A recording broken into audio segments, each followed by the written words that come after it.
Welcome back to the KeenGamer podcast. I'm your host Tristan, and today I'm joined with Anyka. How are you doing today? Hi, I'm doing pretty well. How are you? Doing well. Yeah, just ready to talk about some video games this week. We have one news story today about Starfield that everyone's talking about on Twitter, and it's kind of exploded and whatnot.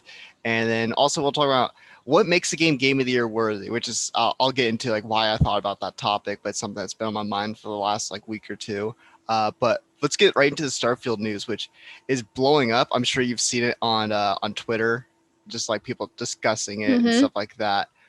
So it comes right from VentureBeat by Jeff Grubb, who, like Phil Spencer already said this, like that he didn't exclusively say Starfield's going to be an exclusive, but he did. It was like, hey, some games are going to be an exclusive to Xbox/PC. Some will be on everything. It's kind of be a case by case basis. But I guess Jeff Grubb, he talked to some people. He had some anonymous sources who confirmed this rumor that hey, Starfield going to be exclusive to Xbox and PC, and it sounds like it is. And it's Mm-hmm. Jeff Grubb saying it, so it seems pretty likely. Some of his reasonings, though, he kind of goes into like how Xbox wants to grow Game Pass. Starfield's a new IP, so it doesn't like it kind of can live on more linear path, rather than having to be Right. multi-platform. And then also, it's like there's some games that are like their own platform almost. Like he used Minecraft as an example. Like Xbox owns Yeah. it, but it's everything because it already had its fan base. It already was just like this behemoth of a game and service that it could, it's like why restrict it? You would just kind of hurt yourself. Um, Definitely. so yeah, Annika, what's your thoughts? Because I'm seeing all sorts of different, you know, opinions on it on Mm-hmm. Twitter. Whether they're from people from KeenGamer, I've seen different opinions from too. So yeah, what's your thoughts? I mean, I thought it was a given. I mean, once Xbox bought Bethesda, I was like, okay, that's it. I can't play Elder Scrolls. I'm gonna have to get an Xbox in 5 years when it comes out. So I was surprised that people, I guess, thought they would still go to other consoles. I do say it kind of sucks, but I think because PlayStation, Sony's party of first party games that don't ever touch anything else besides they're already starting to come to Steam, luckily. But I think now Microsoft is trying to like combat that. And this is definitely getting me intrigued. I'm like, well, I guess I might have to get a really cheap Xbox just so I can play this really amazing game. Hopefully, it's good. Yeah, hopefully it's good. Yeah, that's the thing. We haven't seen anything on We know this game. nothing. Yeah. We've seen like a little teaser cinematic thing, and then we saw there was some leaked screenshots like I think last year, the year before. I can't quite I don't remember. remember that. Yeah, it was I've like seen like the Elder Scrolls be leaked for like what they were doing with like uh scanning people's faces and just the kind of behind the scenes. It was very little news, but yeah, I don't remember that, but it's not a surprise, and I'm the most surprising thing is the reaction is people being like, "What? I can't believe this!" It's like they spent yeah. $7.5 billion on this company. You really expect things are not going to be exclusive? I will disagree on something you said though, because you mentioned like, oh, I'll have to play Elder Scrolls I'll have to get an Xbox to play Elder Scrolls. I Yeah. don't think so. I think the big franchises, you look at Doom, Mm-hmm. Stein, Fallout, Elder Scrolls, all that jazz. Those I guarantee you will be multi-platform. I think those will be on I everything. really hope. I I just Especially since Skyrim is on everything known to man. So oh my god, yeah. Who knows I what they're have gonna it put on that on my next? Alexa. I can't say her name, Yeah, or she's she'll gonna hear hear me. you, But and yeah, I it goes back to the Minecraft thing that I mentioned. It's already like Elder Scrolls already has it's such a huge platform. It's been around for so long. Like putting that on an exclusive platform, I think is just not going to be a good idea. But I yeah. think new IPs though, like Starfield or whatever else, comes out like some of these companies, all they've done are like new IPs. Like Deathloop is going to Mm-hmm. be like a PlayStation PC exclusive because they already made that deal and they're going to honor that. Yeah. But Arcane, they've done the two Dishonored sequels, but other than that, they've done like new things constantly. So whatever new thing that Arcane does, I guarantee that will be a Xbox PC exclusive. Or Right. I'm blanking on the name of the studio that's doing Ghostwire Tokyo, but like like the next game Mm. that company makes will be also a an exclusive to Xbox and PC, I assume. Yeah. I just think it'll be just the new IPs, or if it's something they really believe will work, going on to PlayStation or Switch or whatever, I think they'll do. But like, I'd be shocked if like Elder Scrolls or yeah, Elder Scrolls 6 or the next Fallout are Hmm. exclusives. I would be That would be very shocking. That would be Very so sad. surprising, and I think that'd be such a ballsy move. Thankfully for me Hmm. though, I don't have to buy an Xbox because I have Game Pass on PC, so Ah.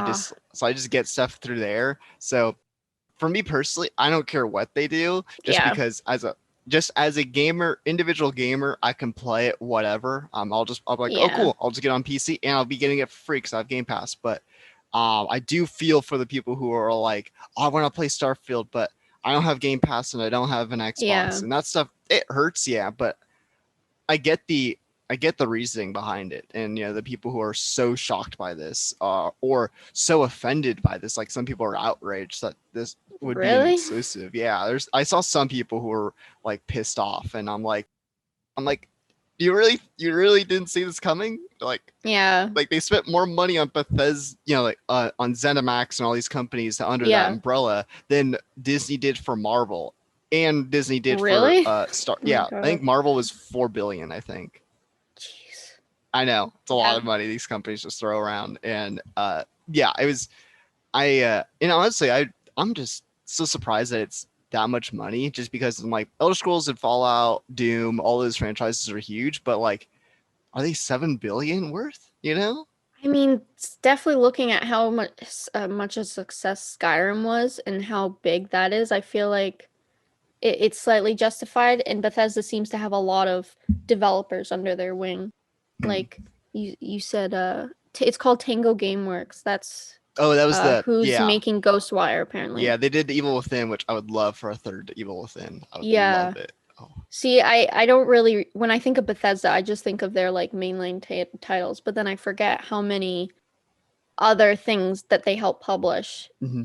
And yeah, I guess I just wonder what in the future if their original IPs are also going to continue just being on Xbox and PC. Yeah, we'll see. It's so early on. It's so hard to Yeah. say. Like all we're really everyone's just speculating and stuff like that. So I think it's really going to show in the next. I'm going to say like the next 5 years, we're really going to see what Oh yeah. Xbox intends to do. But I think it's good that we're talking about it though, because is something that could mean a lot for the whole industry if these big exhibitions happen, and then it's Mhm. hey, this iconic franchise that's been on everything, it's going to be exclusive to X platform. Yeah. So I don't know. I mean, good for them. I'm just a PlayStation fanatic, but I don't hate on Xbox or anything. I'm glad that maybe they're gonna get a bigger audience out of this. Yeah, and like the big criticism they've had, like sure, Xbox has done great in the last like 2, 3, 4 years or whatever, Mm-hmm. with Game Pass and all this service oriented stuff. But the big criticism, even for a lot of people who love Xbox, are like, yeah, but where are the exclusives? Because when you Mm-hmm. look at Yep. what PlayStation's just like, no, exclusives all the way, and that's Mm-hmm. why I'm more of a PlayStation guy than an Yeah. Xbox guy, just because I love the service stuff Xbox is doing. I have Game Pass; they're getting my money either way, but they don't really have games. Like I don't really get I barely download games off Game Pass because I Yeah. don't I do it enough where it still makes up money wise, but it's Mm-hmm. still like a new game. Like I think the only new game I've gotten off Game Pass was The Medium, and that game is awful. That game sucked. Yeah, I didn't hear the best. I didn't think it would be that terrible though. I hated it. I really hated it. Okay. It was Did you also. not finish it? Oh, I finished it, yeah. Oh, okay. Because I just had to know like how it would end. It Yeah. was not great. I just thought the gameplay Mm, loop was just not fun. I thought the story was yeah. uninteresting. like the story had interesting ideas, but it just wasn't executed well. I just didn't think the writing was that great. Sure. And by far weirdest role Troy Baker has ever had. He's like this monster thing, and he has this weird voice that he does. Oh yeah, I heard he was in the. It's I so because I weird. listened to the podcast and he describes like with the voice. I'm like, I'm not playing that. There's a It's great freaky. behind the scenes video you should check out though of him in the recording booth recording the Wow. voice. It's so funny. It's so nuts.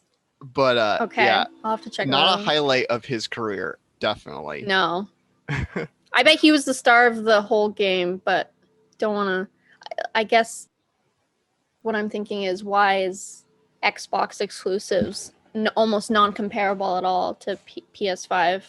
And I guess it's like I think they're fine focusing on Game Pass because they're really good with that. They have so many games on there that it's like if that's your main hub, you can get anything and Yeah, everything. And then having a PlayStation for the exclusives. I think if you have the money, that's perfect. I agree. And that's my situation. I have a PS5 and I Yeah. have Game Pass. It's like that's all I need. Mm-hmm.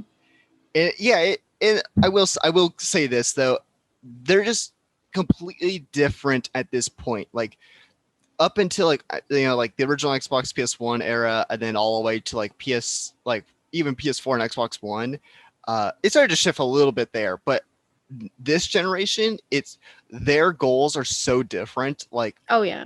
PlayStation's all in exclusive, exclusive, exclusive. That'll sell consoles. That'll sell games. That'll make us money. This is what we're doing. We're dabbling a little bit with service stuff and PSVR and some Mm-hmm. technology and stuff like that. But our core is exclusives.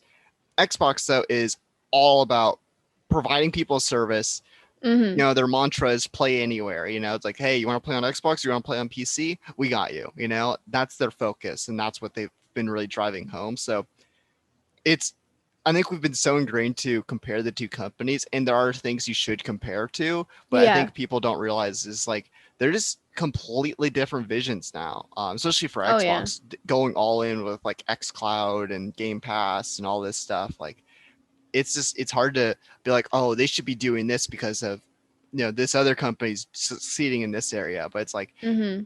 I would argue they don't necessarily need to, but I think it's advisable that they should. At least that's my take Yeah. on it.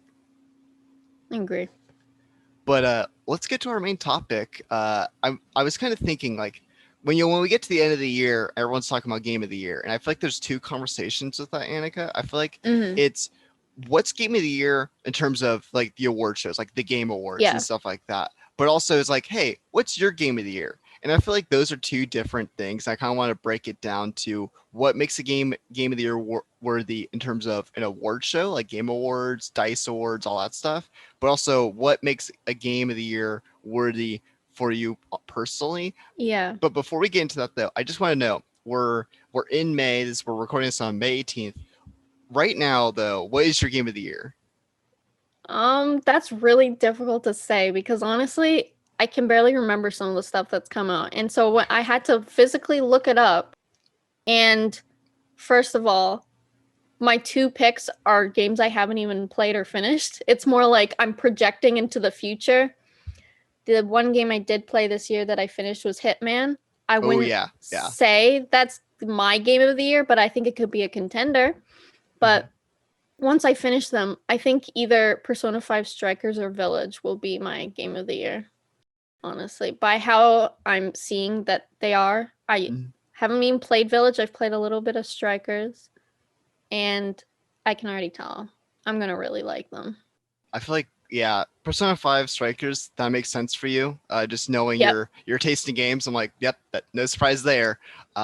Village, I beat it. I wrote our KeenGamer review on it and Mhm. such, and I thought it was a great game. I just thought there were some fundamental issues.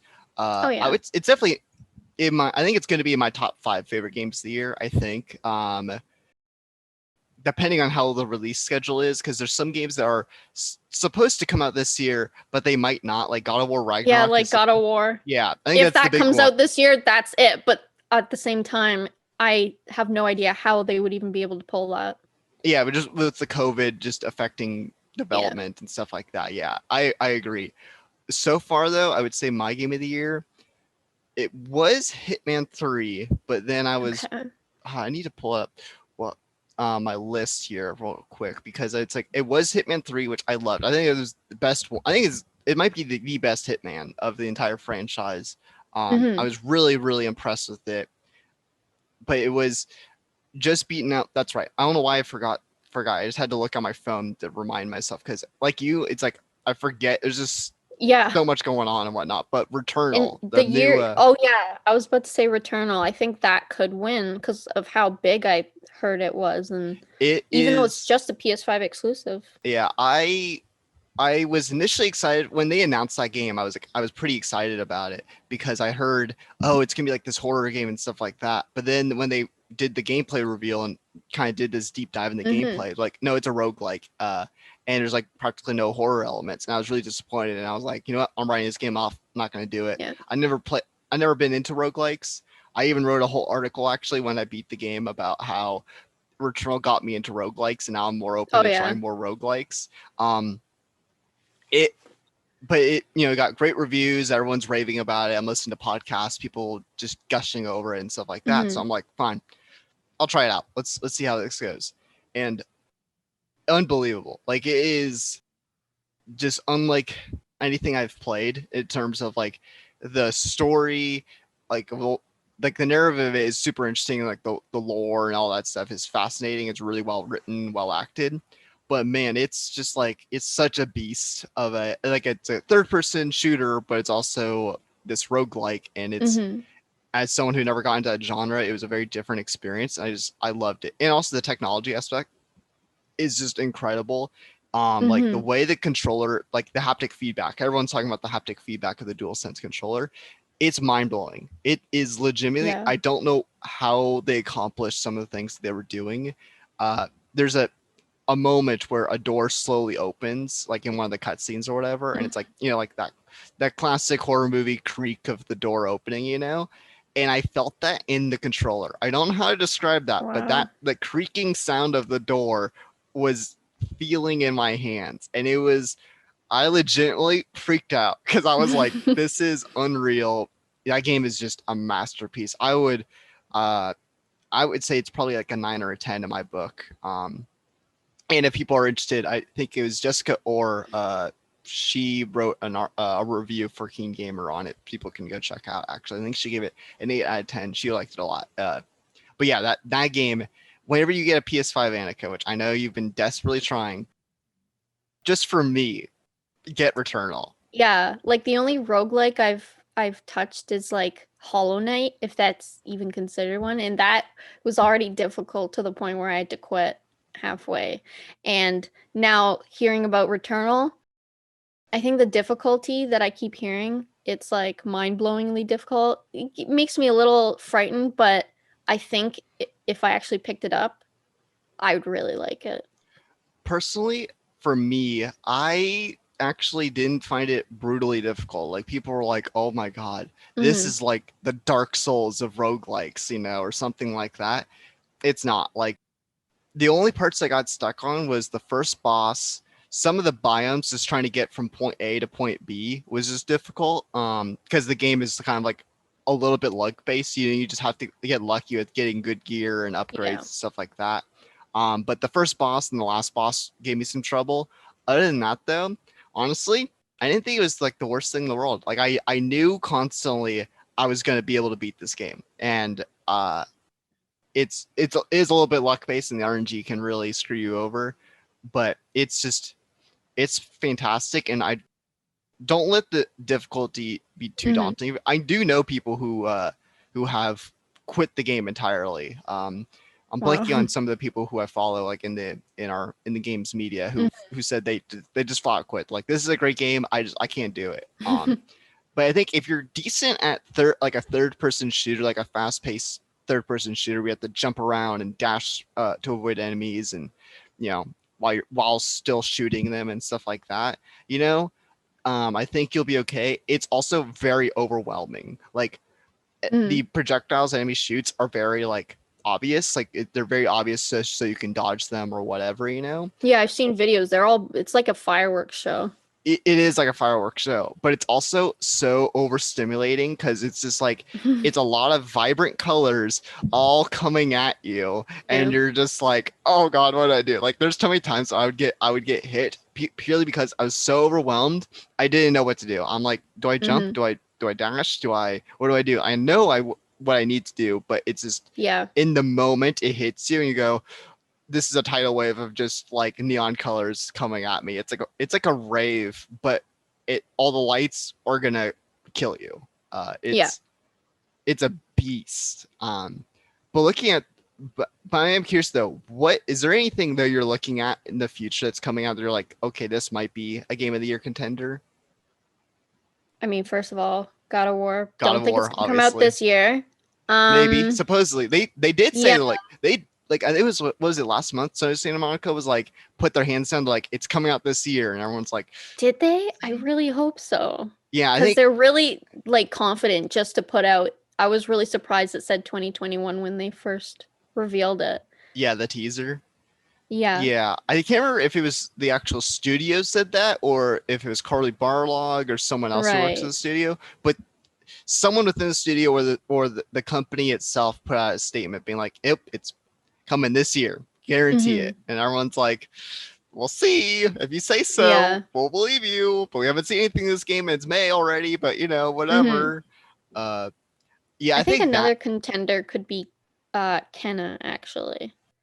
Oh Kenna yeah, seems pretty intriguing. And it's very like it just seems like a Pixar movie that you can control, but it's like it just looks so good. The problem is I feel like PS5 exclusives like Kenna or what Ratchet and Clank, are they gonna be able to be nominated and talked about for Game of the Year when it's so difficult to get these PlayStations? to be fair, The Last of Us Part Two won Game of the Year. Actually, that game now has the most Game of the Year awards out of any game ever made. It beat The Witcher Oh Three, and that was a wow. PlayStation exclusive. So Yeah. I think it absolutely does. I don't think Ratchet and Clank will necessarily get Game of the Year. It's my most hyped game for the Game of the Year for Right. me. I'm super excited for it, and I can confirm I will be doing the review for it. But it is one of those things where I think it could definitely get some awards. Like just look at it. It's so beautiful, and like it's also like kind of fits in that Pixar style, you know. Mhm. So I think it might win like best action adventure game, and maybe we'll win something about its visuals or score or something like that, or maybe accessibility, because I know Mhm. they've also been pushing that for that game, which is super cool. Um, I think God of War definitely has potential for sure. Um, the last one already won Game of the Year, so Yeah. so might as well get just like maybe just like every God of War game is gonna win Game of the Year. It's like don't even I try hope, if a God of War honestly. game comes out. But Yeah, so I guess Horizon, if they're right and God of War comes out, that means Horizon would probably be a 2022 release. yeah, because Unless they want to push that both of also those big said it was gonna games. come this year. Um, and We're then already they in May. I can't imagine like how yeah many games we don't know about yet that could be game of the years, that could be outstanding. We don't even know they're coming. yeah yeah absolutely. Well, since we're trying to talk about like what we think will be game of the year, what do you like for you though? Like when you look at like games that you've felt like this is my game of the year of X year or Yeah. whatever, what does what makes it worthy though for you personally? Well, I feel like every time I watch the Game Awards or I hear people talk about and discuss their game of the year, they got all caught up in like, oh, what does it mean to be game of the year? And I think it's not about it, I mean, it can be about, oh, what do you think is the best looking game, best performing, best highly rated. But for me, when I think of my game of the year, I think of, or if I think of the game of the year, sometimes the game of the year contradicts my personal picks. But um, I'd say, uh, sorry, I'm getting lost in my notes here. It's Okay. about what the biggest impact I feel like overall a game has made on the year.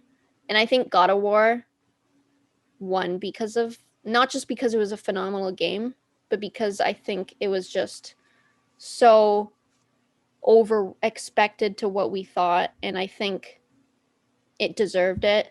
And so that's what I think about when I pick my games. But So what makes the sometimes biggest impact personal for you? picks. Yeah, it's what made an impact this year. What do I remember most?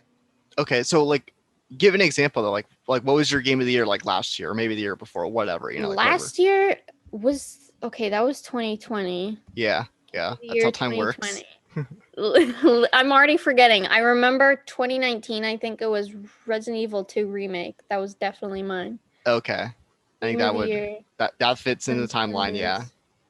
last year And had. then year before, definitely God of War. Mhm. Last year, oh, you know what? I think it was between Last of Us and Ghost of Tsushima for me. Okay. Definitely Final Fantasy, but I ended up with Last of Us. I think also because of how big an impact that game had and how big The Last of Us is as an entity. And I think how much they achieved through that game, through all aspects of it. And what about you was so impactful about Last of Us 2 or any of those games that you mentioned? I just think it was such a feat for gaming in general, for accessibility, for how beautiful it was, how the story and how heart wrenching it was. And I think that's an experience that I will never forget. And that's kind of what I think of Game of the Year, kind of how I feel playing it and the memories I have with it. Yeah, it's so much based on emotion, and Yeah.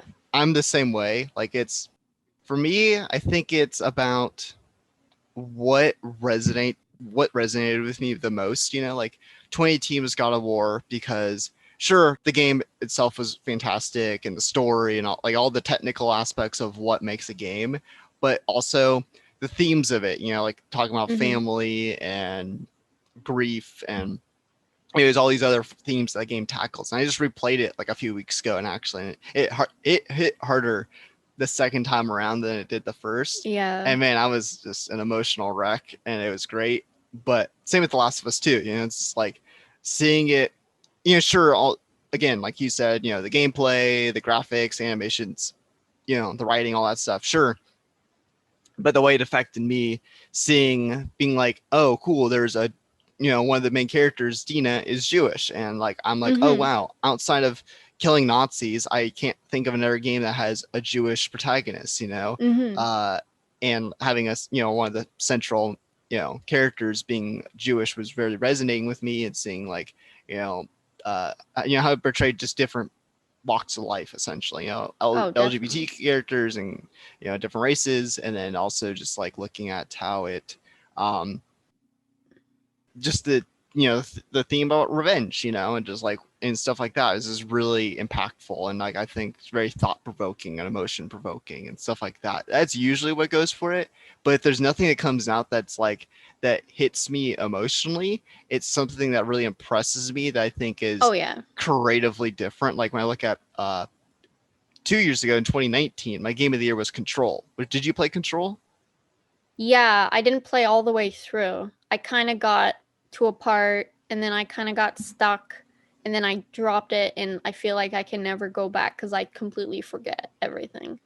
But I always liked the idea of the game because I wanted to live vicariously through the character and just have those really cool powers. But I thought what that studio did pull off was really impressive. Yeah, I think for me, it's like it was so impressive on a technical level that, and there was nothing else that really got me emotionally. So because of that, I was just like, I feel like every year is different. Like I either go for just pure emotion or something very like objective and technical, And that year was more technical. This year, I have no idea. Mhm. It depends on what hits me on a technical level or what hits me on an emotional level. Right now, it's technical with Returnal, just being like, oh wow, Yeah. the technology in this is so impressive, and it's such a unique and interesting creative game that really I think elevates the genre. That's kind of like my takeaway of like when I look at game of the year. I can't think too far back though in terms of my game of the years outside. I think 2018 is as far as I can go back in terms of looking, or else Yeah. I'm not like start googling stuff and whatnot. But Mm-hmm. it's so interesting when you get to that conversation on the personal level versus the discourse around like the award shows. I think the award Mm-hmm. shows it becomes a little bit more contentious though, because it's like, what does it actually mean? Because it is so subjective and it's so hard to say, and when voting goes for the game awards, it can be a little bit people like, what, this game won, or even if it's not just the Mm-hmm. game awards, it can be at like anything. I remember I think IGN gave Control game of the year for 2019, and Mm-hmm. there were people being like, why'd you give this game that no one's ever heard of? And it's like, it's like, hey, not our fault you don't know about this game, Yeah. so people have all sorts of stuff, and also all the people who are overly like hateful towards The Last of Us 2 being like, so outraged by that game, Right. and like people still talk about like how much they hate that game and stuff like that. Like it's like, I'm like, if it's just a video game, move on. Yeah, exactly. But no, for you though, like when it comes to like the award show aspect though, like when we get to the game awards, which are always around like December 10th ish, like Mm-hmm. somewhere within that time frame, like what do you think makes and a game of the year on a technical like award show level? Well, I guess a lot of it has to come down to the voters. And most of the voters, they do take into account like audiences, and I always vote. But most of the time, it's people in the industry who get to vote, critics. And I guess I they're not biased. I think they know what they're talking about, especially because they've constantly been people who review games, and they get people to vote who not just make games but review them. Um, and I think when it comes to award shows, it is very subjective. And I think whenever the uh, game of the year comes out for the game awards specifically, I think it's important to realize that no matter what game wins, someone's going to be upset about it. And it's more like a popular thing. So it's like even if the game of the year that wins wasn't your game of the year, it doesn't matter. It's just an award show, but I I really think like the game people awards nonetheless. I think people also don't realize what an award show is. Like it's Mhm. not like it yes, it's about the awards, obviously. But it's more than that though. As it is just it's meant to be a celebration of that thing, Mhm. The Oscars are a celebration of movies. Is it always that? Not necessarily, but like that's the idea of these award shows. So you look at the Game Awards. I think that is probably the best award show out there, just because it really is a Oh yeah. celebration. Because it's an award show, but they also do like actual reveals. Like Xbox revealed the Mhm. Xbox Series X there. It's like, Oh yeah, it was huge. yeah, and which is always so weird. And I And always they think, get I think more viewers than the Oscars yeah, even had. Like that's crazy to me. yeah, because I think this year the Oscars had like less than 10 million views or Yeah. whatever. The Game Awards last year was 80 million, and the year before that was about 40 million. Meanwhile, the Yeah. Grammys I think had like 9 million, and the Oscars were somewhere in that ballpark too. Yeah. Yeah, it it speaks volumes for how big video games are. Oh But yeah. for me, it's like I think it's what you kind of talked about impact, and I think for me, it's like if you're talking about the award show aspect, like what deserves Game of the Year there. I think Well, one, I think it depends on the award show, because there's some where they're voted by people in the industry, Right. like the Dice Awards, but the Game Awards are like part industry, but they're also part like audience too. Mhm.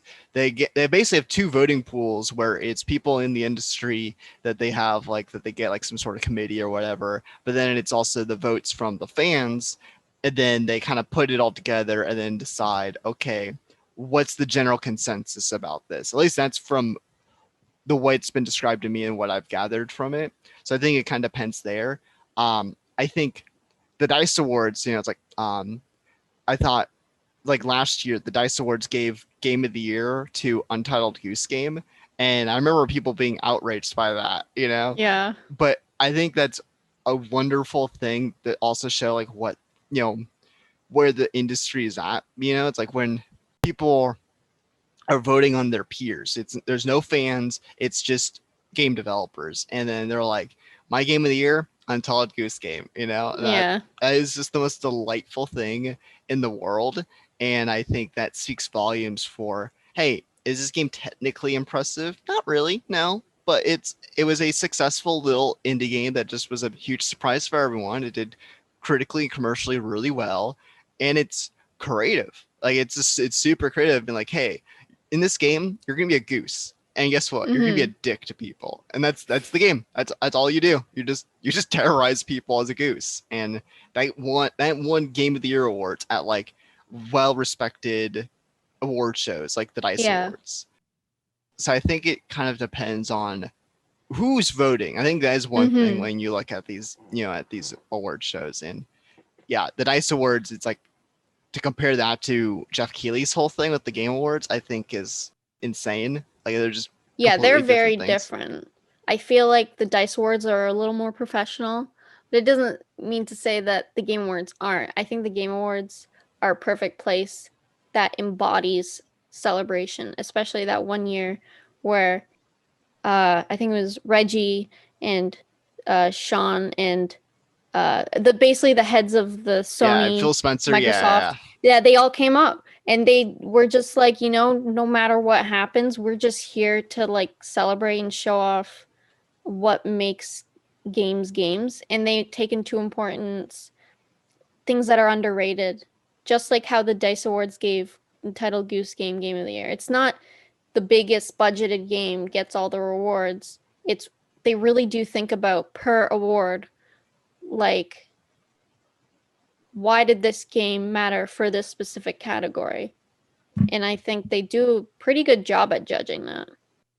yeah. And I think also something to consider too is like I think when you look at like the Game Awards, and it was, by the way, I just looked it up. It was 2018 when all three of them went on stage Yeah. together and stuff like that, which was just like, man, what a year! Like that, like It 2018, in my opinion, was might be the greatest crazy. year of gaming because you have that Yeah. that iconic moment, but you also just have like all these great games, that came out that year.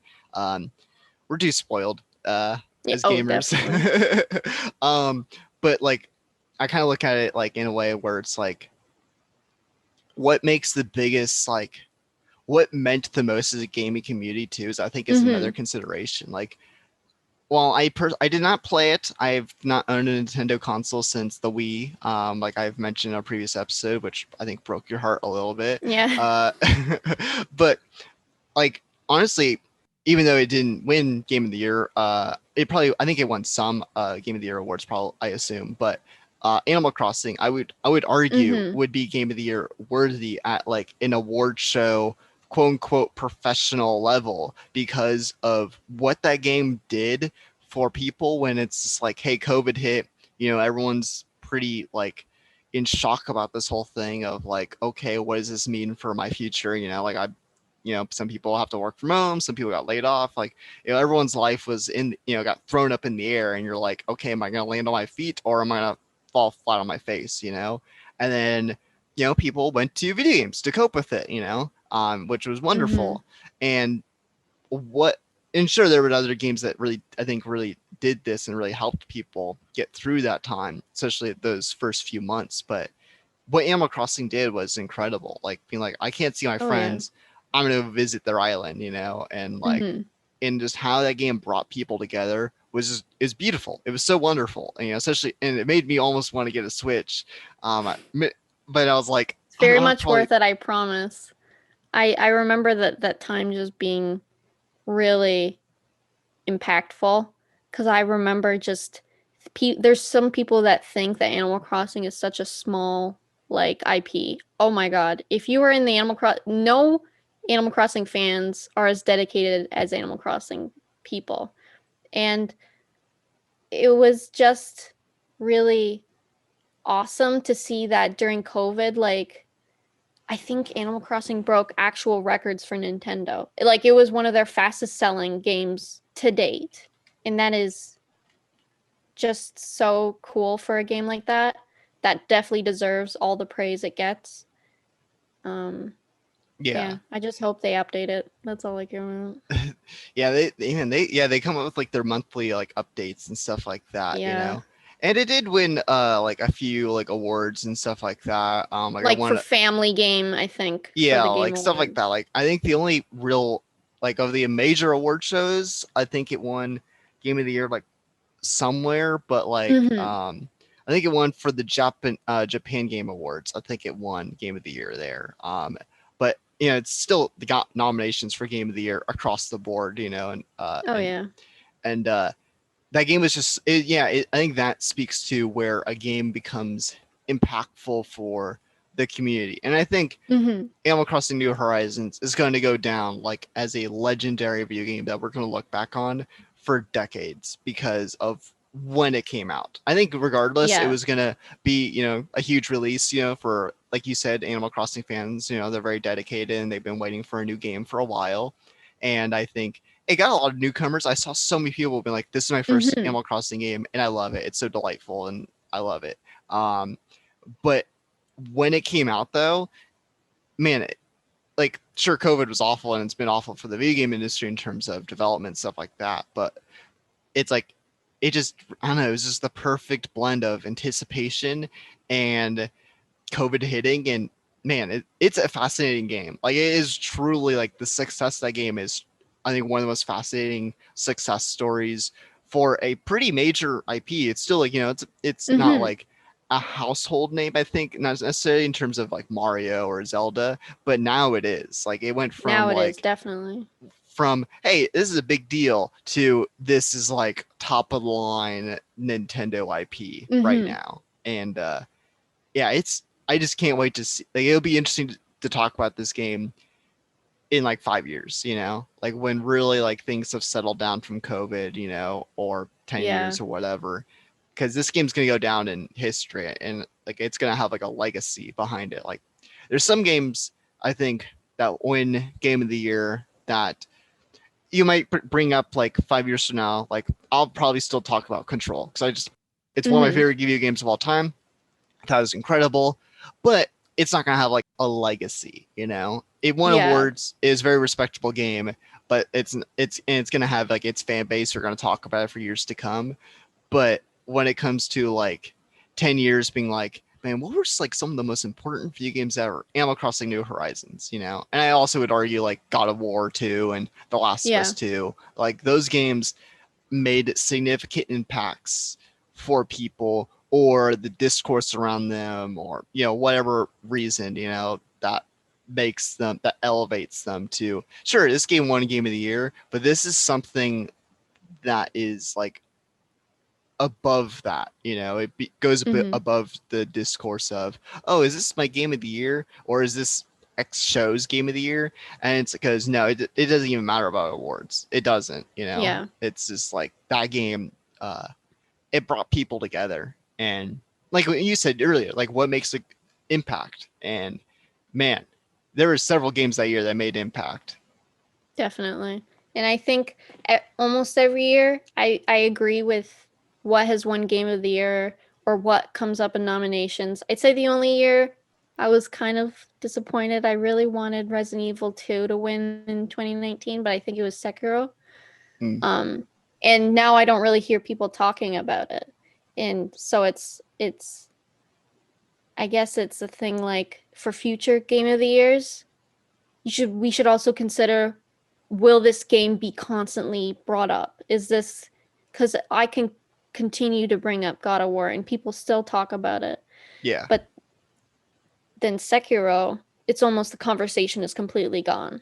Yeah, I feel like the conversation Sekiro, it will fall into the conversation of From Software as a whole. You know, Yeah. if someone's like a huge fan of that company, like I am, like I'll talk about Sekiro there. You know, but like if you know if we're gonna talk about some From Software, like Bloodborne, which was nominated, it didn't win at the Game Awards. I'm sure it must have won something, Oh Game of the yeah. Year award somewhere else. You know, but like that game, people talk about the game frequently. I don't know if you follow Timur Hussein from GameSpot. Uh, but he's an editor at GameSpot, and that dude talks about like Bloodborne like constantly. If you watch any videos of his, he'll have his TV on, and you can see Bloodborne's like logo on his TV because he's like obsessed with it. And if someone's a huge From Software fan, they should absolutely follow him because he talks about From Software all the time, and it's hilarious. I think because since you said if on how you agree with the Game Awards, I am very split. I pulled up what has won each year, and Yeah. I'm like I'm all over the place. Like I like a 2014 with Dragon Age Inquisition. I didn't play that game. I can't really agree with it. 2015 with The Witcher 3. I'm gonna say I've said it a million times before. I don't like Witcher 3. It's not that great of a game. I'm I just gonna couldn't get into it. I thank you think for it was agreeing with just me. yeah, it's something about it felt so the controls I went in and it was just like it on the surface, on paper, this is my game. I could sink in hours into this. And then when I played it, something about it just didn't click. It seemed so many menus, like, and the controls were weird, and I just didn't connect with it. Mm, But I think it deserved 2015 Game of the Year because so many people do love it. And I don't think that just because I say, yeah. oh, I didn't really get into it, doesn't mean it's not deserving. Yeah, I could see why it won. Personally, if it it should have gone to Bloodborne probably. Mhm. Just because that game That is did just have a much bigger impact, honestly. yeah. I thought on a technical level, I thought it was just a better game, but also I just thought Hmm. the impact it made, like, which is hard to say because Witcher 3 did make a huge impact. You know, it blew CD Projekt Red to the moon. They have since fallen from that pinnacle point, but you know, like still, like that game is, you know, it's very beloved and stuff like that. So that's a weird year because I can see why, but at the same time, I'm like, nah, I think Bloodborne Hmm. should have won, you know, or I could see Metal Gear Solid 5, which isn't necessarily my thing, but I could see that would make sense. But it, you know, like what you said though, it is interesting. Like the games that we will still talk about, like God of War. It's been been a few years. We're still talking about it's in the conversation from the whole gaming community, like as a whole. And then you have Sekiro, which is just like has its own little corner of like its fans, you Hmm. know, but it's not like a conversation across the community where it's like, hey, I wasn't really into this game or whatever, but I still want to be a part of the discourse because there's a lot to talk about this game. Um, so I don't know, it's interesting, and I'm curious to see, are we going to get a game that wins Game of the Year at a majority or a good portion of the game of the different award shows that's going to make that impact, or are we going to get another game like that where it has its fans? It's a great game, Hmm. but it's not going to be like it's not Animal Crossing New Horizons, it's not God of War, it's not Breath of the Wild, you know. I think it all depends on the year because there are some years that I look at, like 2016. The only I mean, Overwatch won, but then there's Uncharted, and then I think some years you kind of look at all the games and think, well, it was all right. I didn't see any standouts. Um, and I think that can sometimes pull the voting. Yeah. Yeah, like sometimes it's stacked where Yeah, you're like, wow, look at like this lineup. 2018, honestly. Yeah, like that, or you know, like yeah, like 2018. It's like you look at God of War, then Marvel Spider-Man's also on there, and Red Dead Yeah. Redemption 2, and Monster Hunter World. You know, or you look at last year how big Hades exploded as in like an Mm-hmm. indie game that was nominated Game of the Year and like almost every award it nominated for a bunch of stuff. You know, but also like a Ghost of Tsushima, and Final Fantasy, and Animal Crossing, Last of Us, and Doom. It's like wow, that is stacked. You know, so Yeah. sometimes it's like ooh, what's gonna win? And other times it's just like a no brainer. This Do year, you think this year? Yeah, because there's still a lot unknown, but yeah, so far, I think there are only a few that I would put on Game of the Year contenders. yeah. I think it could go either way. I think it's gonna be a very interesting year. It's all about how game development goes. It's all about like Oh how yeah. COVID's affecting these people and like if they can get out the games they are saying are going to come out this year, then I think it will be a stacked year. You know, if we do get like God of War up there with Returnal and I don't know whatever, you know, whatever else that has come out this year, then I think it's going to be a, ooh, what's going to win, you know? Hmm. But I think it could easily tip over and it'll be like, well, obviously this game's going to win. The rest of these Yeah. games are good, but they're not game of the year worthy. So Hmm. I'm super excited. Like this is gonna be a very interesting year because it's one thing when you look at 2020 because those games were already in so far into development that when COVID hit, it wasn't enough to really delay them. But now Yeah. we're getting delays left and right. It's just like nope, Oh, this is coming in definitely. 2022. This is we're just scratching any year off this game because who knows when it's gonna come out, you know? So yeah, this it's going to be interesting to see how COVID affected last year in terms of award shows and stuff like that, in terms of what games got on there versus this year where it's delays left and right. Yeah, I guess we'll see once E3 rolls up what could be considered game of the year. Oh Because yeah, it's we're it's getting kind of the E3. midpoint of the year. And the good thing about E3 and the Game Awards, E3 happens 6 months, and then 6 months later you get another great show. And I'm just really excited. Yeah, and plus we're getting other type of uh showcases like E3, you know, like Jeff Keighley's doing his summer gaming thing, and like I'm sure there's some other companies that are doing their own thing that aren't going with his Hopefully thing on. Sony. Yeah, so stuff like that, man. This is the exciting point where it's like, man, June's almost here, and we're gonna get Ratchet and Clank and get some Oh good yeah. games throughout the summer. Plus, we're gonna get like really cool reveals and stuff like that. Hmm. Anyka, it's very exciting, and we'll have to definitely make some episodes about those. But until Definitely. then, we'll have to wait and see. Maybe in December we'll actually have our own game of the year discussions and whatnot. Yeah, So hopefully.